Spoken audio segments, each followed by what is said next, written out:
Carl, Brendan and Dan here from Games, Brains and Headbanging Life, gbhblofficial.com for sure. And it's Bloodstock reaction time as we're checking out the blackened death metal band Agrona playing the Friday on the Sophie Lancaster Stage.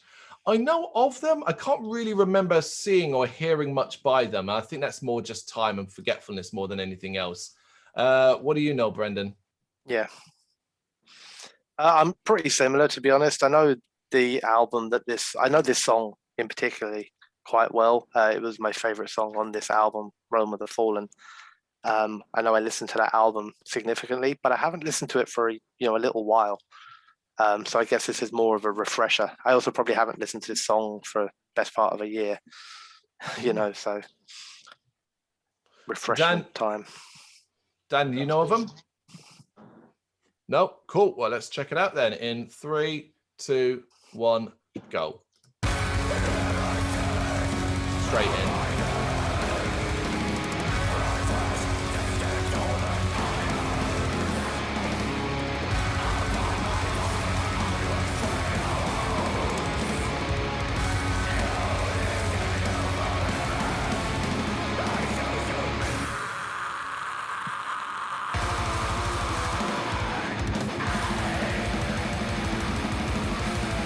Very black metal.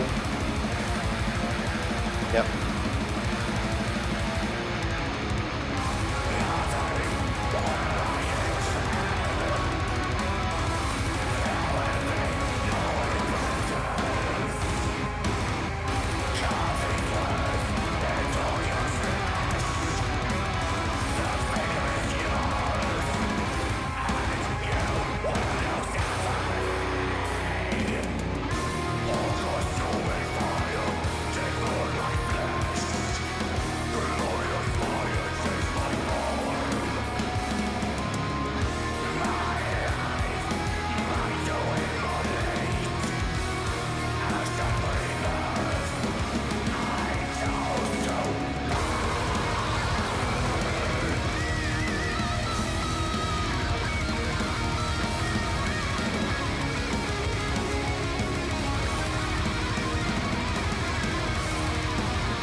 All right, Dan, as you're probably the most likely to, maybe, I don't want to say dislike, but as this is more out of your wheelhouse than us, why don't you go first?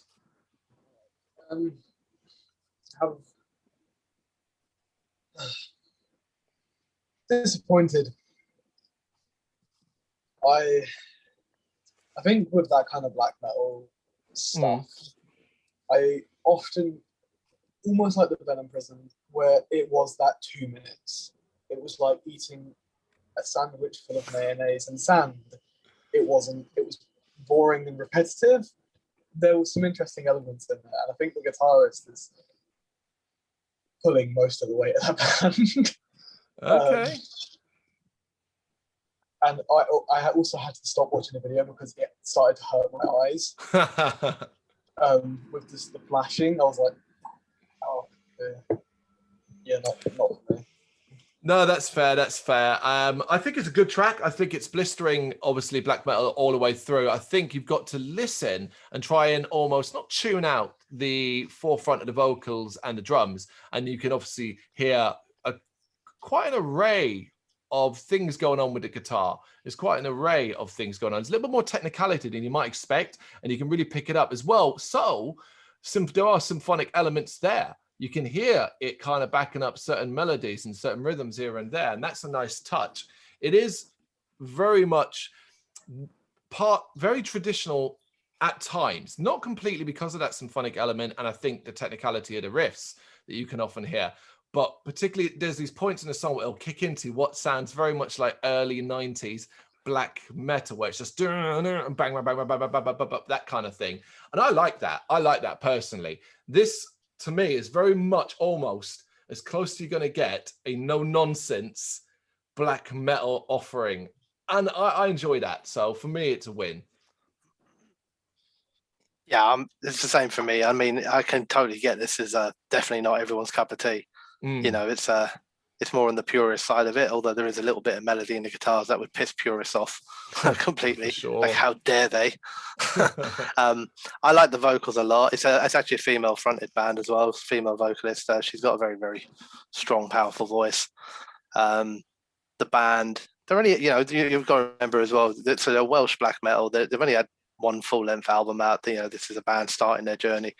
And I think there's a lot of promise there. So, yeah, I'm interested to see, you know, where they take it. It's perfect for Bloodstock. It's perfect for Bloodstock. Sophie Lancaster Stage, right mood for it. It should sound pretty phenomenal on that stage, I think. There's a good mix there. I think with Bloodstock, it's like you can have good black metal bands, but when there's 15 just good black metal bands, it's kind of hard to differentiate between them. That's why, I don't know, a band like Cactus might interest me more than another black metal band. I mean, you've got what, Cradle of Filth, second before Creator, which is the headliner on Saturday. Yeah, but I mean, I get what you're saying. I get what you're saying, but if you know, you don't hold that up against Cradle and see them as anything too similar. Do you know what I mean? Yeah, I understand. But you're right. Black metal, especially when it's starting off in the rawer side of things, especially when bands are early on in their career, there definitely can be bleed, you know, and because there's a style they're all trying to live up to, you know. So rightly or wrongly, they often follow the same, you know, structures, the same patterns, you know, to try and capture that black metal sound. And I can see that in that. Don't get me wrong, I can see that in that band. But what I like about it is probably the most boring comment in the world ever. It's just like a nice blast of black metal. That's it. It's just a few minutes of in-your-face black metal. That's it. Half an hour of it? I mean, that's the question, isn't it, Dan? Half an hour of it. I'm a big black metal fan, but I share similarities in you. If half an hour of that constant, no, I will be bored. I will be bored. I want variety as well. The only thing I would say is 15 black metal bands on a Bloodstock bill. What? We would kill for 15. There is, it tends to lean towards more the death metal variety than black metal. It would be lovely to have 15. Shit, this year, I think there's probably more in the core environment than there is black metal. There is. But hell, you let us know what you think in the comments. Thank you very much for watching. You can check us out on gbhbl.com as well as on Facebook, Instagram, Twitter and Tumblr. Go to Patreon to help us out over there. That's patreon.com/gbhbl, as well as Big Cartel, where you can find some of our merchandise. We have a podcast running on SoundCloud and Apple Podcasts. And of course, if you like this video, do us a favour, hit the subscribe button and help the channel grow. Games, horror and heavy metal. What else is life for?